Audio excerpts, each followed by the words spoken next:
Montserrat Rochelle, ahoana no nahafantaranao an'i Kazaka? Ny nahafantarako ny Kazaka dia ny filazana tamin'ny radio sy tamin'ny télé fa misy ny Kazaka. Inona no nahatonga anao hisafidy ny hanantona ny Kazaka? Voalohany indrindra ny nahatonga ahy hisafidy hanantona ny Kazaka dia ny tefa tetỳ aminay fokon'olona ny antom-pisian'izay Kazaka izay. Zany hoe nanana olana zany ianao nahatonga anao nanantona ny Kazaka? Nanana olana tokoa ny tenako, ary tsy ny tenako ihany fa izahay sy ny fokon'olona izay efa mitarain'Andro Aman'alina ka nahatonga anay tapa-kevitra hanantona an'io rafitra anankiray io. Dia inona moa zany ny tranga tamin'ny teo amin'izay olana izay? Inona ilay tranga azonao fihetipitiana avy eo? Ny zavatra nitranga sy niainana teto amin'ny fokotany ny tranga nisy teo aminay. Io tranga io dia hita soritra sy tsapa fa nisy izay trindry hazo lena izay natao tamin'ny fokon'olona izay. Ilay trindry hazo lena izay fampiresahana indrindrandrindra dia ny kolikoly izay tsy feo honohono na feo tokana na lakolosy tokana fa kolikoly mibaribary sy miseho tsy andavanandro, tsy amatonany fa dia ny ainan'ny vahoaka izany, ary izay no nahatonga anay tapa-kevitra hanantona ny Kazaka. Nefa ny alohan'ny hanantonana ny Kazaka dia nisy aloha ny rafitra manokana izay misahana amin'ny fokotany izay miamboninahitra mba hahafahanay mieritreritra fa mety havahan'ny olana izy ireo. Dia tao anatin'izany rafitra natonina izany izay mifehy amin'ny fokotany ny distrika, ny préfet de police, ny 44 fokotany izay mifampifehy amin'ny fokotany ety amin'ny faritra Iva, ary teo ihany koa délégué. Natoninay izy ireo ary nitondranay pirofo izay milaza fa misy izay kolikoly izay, ary nampahafantarinay anazy fa misy ny kolikoly ohatra hoe résidence izay asiako eto, milaza tamin'ny zareo izay fa misy resaka kolikoly eo amina resaka résidence izay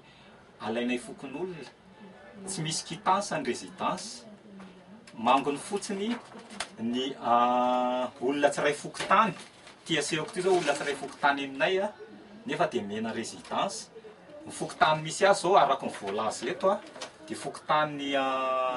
Ambalavoany misy anazy, nefa dia ato amin'ny fokotany Manaritsoa izy no maka anazy. Ty zao résidence fokotany Manaritsoa voany dia ty ny résidence ny manamarina zany résidence ny Ambalavoa Isotro tompoko.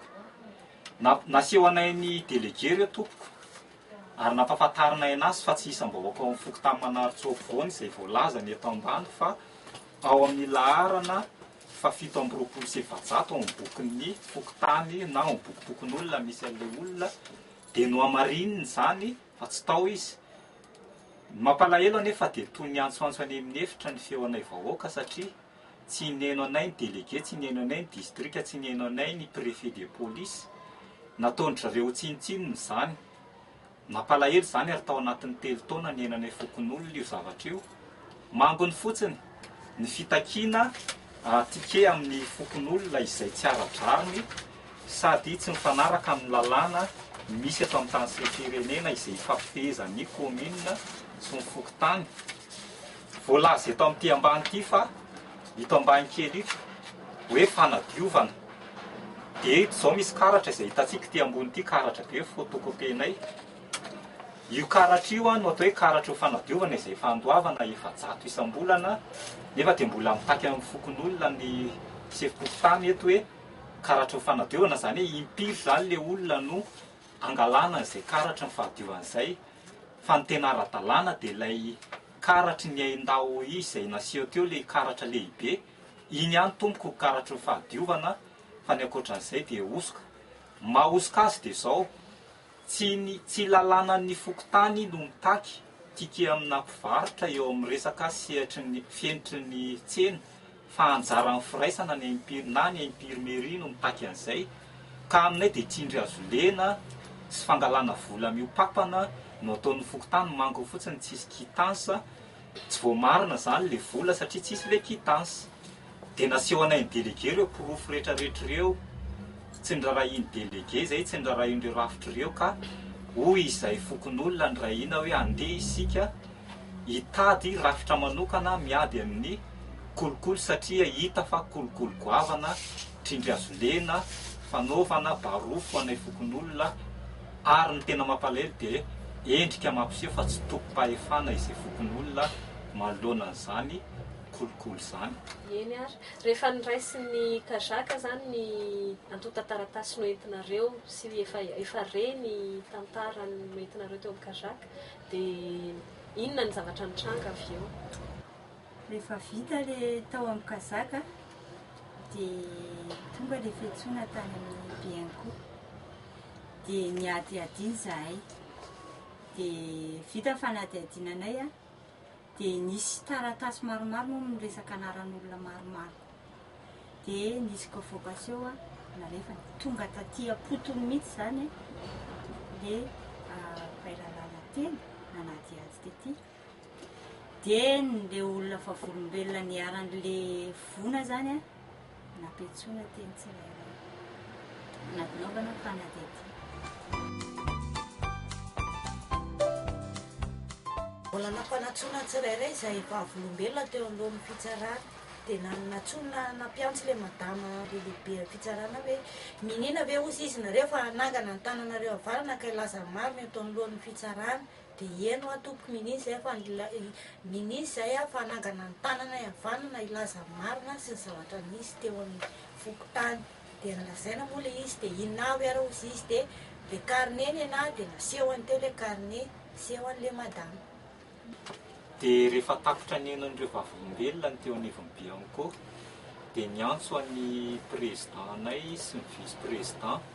dia ny trésorier niaraka tamin'ny zanaky ny vice président anankiray sy ny vadiny satria anisany voakasiky ny raharaha koa ireo vady aman-janan'ireo ka no adidina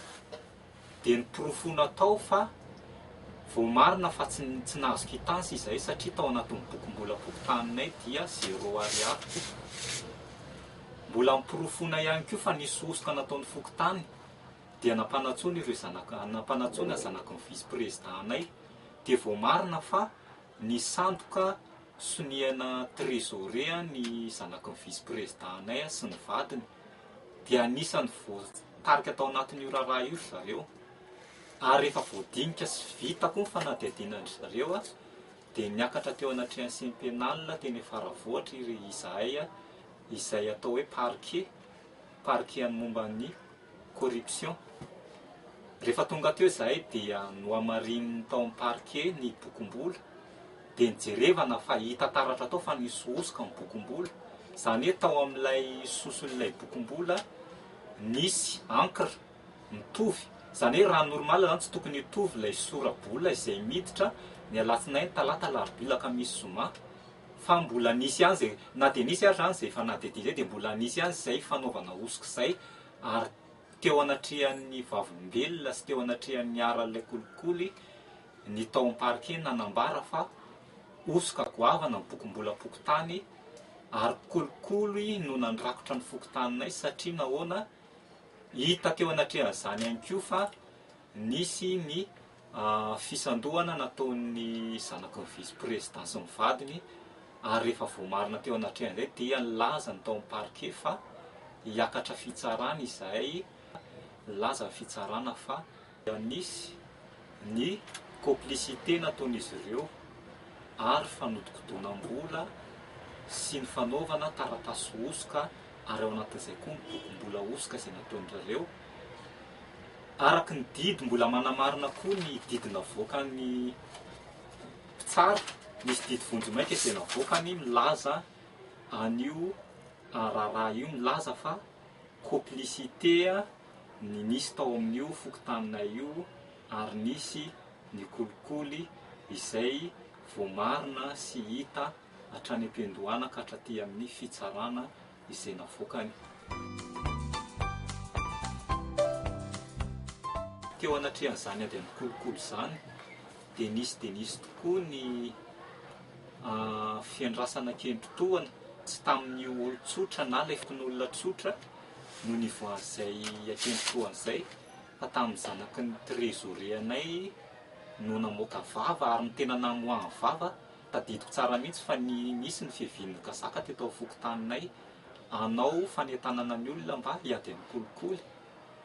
dia tamin'io ny tenako tena nandray anjara mihitsiny nanentana ny olona nandray megafona fa ho avy ny kazaka hampafantatra ny olona ny zoany sy ny maha olona azy eo anatrehan'ny lalàna. Dia tamin'izay nanako mihitsy ny zanaky ny trésorianay ny teny tamiko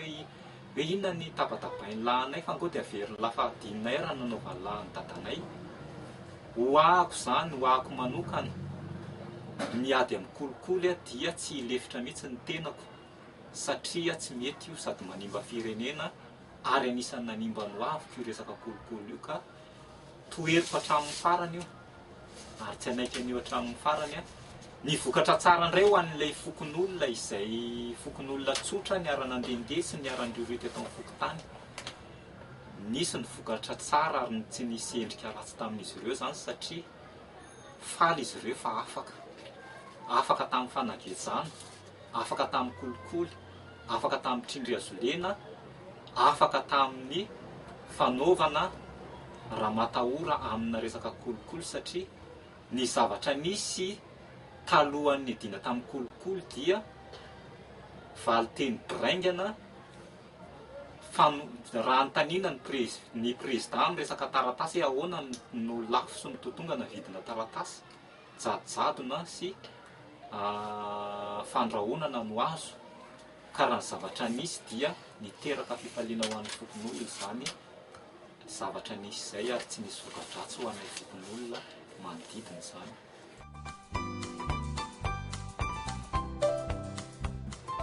Teto aminay zao a dia falatra zareo hoe satria presque efa mahafantatra daholo zareo hoe niakatra tribunal ny président tokotaninay sy ireo miaraka aminy. Dia falo zareo satria hoe rehefa mandeha eo amin'ny bureau tokotany zany izy a dia efa misy fisy eo hoe reto aby ny vola aloha, reto aby ny vola aloha. Dia tsy mieritseritra tsony zany zareo hoe mbola andona latabatra indray aloha zay vao leo zany le orooro matahotra na dia hiditra le bureau tokotany raha matahotra. Dia zao zany zareo a tsy matahotra tsony. Dia ny vokan'izay ngeza dia ngeza zany a le fera miasa afaka tena ohatrany hoe tindry zareo zany zay hoe eo a mahita an'le zavatra atao hoe kolokolo ve ty a sa tena mandeha amin'ny fahamarinana. Dia ny olona zany amin'izao lasa tsy dia mirona makany amin'ny fokotany any amin'ilay mpitondra fa raha ohatra hoe misy zavatra fantany a sy eny dia manatona izy hoe misy an'izany marina ve dia afaka miaraka mihitsy ny makao amin'ny bureau tokotany. Dia tena tsara zany le fandraisan'ny kazakanay a sy ny fiarahanay tamin'ny kazaka zany tena nanentanay tombosoa na dia hoe hitanay raha hoe mbola tsy afapo tsara say amin'ny fitondrana am'izao. Fa misy fivoavana zany le izy fa tsy ohatran'ny tako. Nanampiako azy nahitana vokatra tsara ny kazaka satria na dia nisy ary fanorony kazaka anay anatona ny bianco zay sy ny fanoronanay anao fitarainana dia tsy niteraka disadisa taminay sy ny serom-pokotany le izy na dia misy ary fihetsika ataon'ny io moa sonjo ray loasatsy lozan'izay marary fihetsika kely ataon'ny trésorier voaingana zao zay tao amin'ny fokotany misy resaka fivoriana momba ny firenena mikambana momba ny asa sy ny zoma olona dia mifamaly zay sy io trésoriana io mbola nampatsiahivo fa nitory azy tany Bianco tamin'ny kolikoly zay nataony. Dia tena zava-dehibe dia président pokotaninay titulaire mihitsy ny Jorovavilombelona hoe aleo sika hipetraka amin'izay teo amasony be sy ny maro fa matoy isika tonga tany fitsarana momba ny ady amin'ny kolikoly dia tena nisy ny kolikoly nataontsika. Zany hoe zava-dehibe zany le fiekena fa nisy le kolikoly a manomboka iain'ny fieritseretany ny fokotany ka ampitrahatra an'io kolikoly io na dia mbola tsy afa-po ary zay fa ny divana hoe ho fongotra hatramin'ny fakany na dia mbola misy kely ary araka ny teniko hatrany am-boalohany hoe ezaka ny tena hiady amin'io ary mongotra ny hatrany amin'ny fakany satria fokon'olona tokony andraikitra tsy adidin'ny izao samy rery io fa adidiny tsiraray avy ary zay ny tena nafaly anako taminay fokon'olo manarotsy afovoany natsapa fa akaiky mpamonjy izay vahoaka teo ny kazaka, teo ny vahoaka, teo ny bianco, teo ny fitsarana, ka dia hisorana an'izy ireo zany. Na dia nisy ary izay fitoriana na fitarainana nataonay tany bianco momba ny ady amin'ny kolikoly izay niarahana tamin'ny kazaka. Moa ny kazaka nanoro-hevitra anay teo anilanay mandrakariva, dia tsy niteraka olana izany satria napetraka izany tsy ho fijerevana ny tarehy ratsy na fakahalana ny tarehy ratsin'izy na fakahalana ny tarehy ratsin'izy, fa ho fakahalana an'ilay kolikoly. Ary ny tena zavatra lehibe indrindra dia ny fiarahanay miasa amin'izao. Raha misy asa tiana atao ka tiana hangarahara dia atsony izay fokon'olona, ary izay matompo-pahefananay fokon'olona. Taloha raha ohatra ka nisy ny vola teo amin'ny fokotany, raha mbola tsy nisy izay fitarainana tany amin'ny kazaka izay, mbola tsy nisy izay fandehananay tany amin'ny kazaka nakatoro-hevitra izay, tsy mipotra teo amin'ny birao mihitsy hoe izao ny vola miditra, izao ny vola mivoaka, izao ny vola lany. Tsy nisy mihitsy izany. Fa ankehitriny efa miara-miasa izahay ary manomboka miha-maniditsy kelikely ny lalaka zorany, ny mpitondra, ary izay fokon'olona eo anilany koa mipetraka ho mpanorehevitra izahay. Saotra manokana ny kazaka izay nanampy anay tamin'ny fanoroana hevitra momba ny ady amin'ny kolikoly, satria nisy vokatra tsara ho anay fokon'olona zany, ary tsy niteraka disadisa ratsy teo aminay.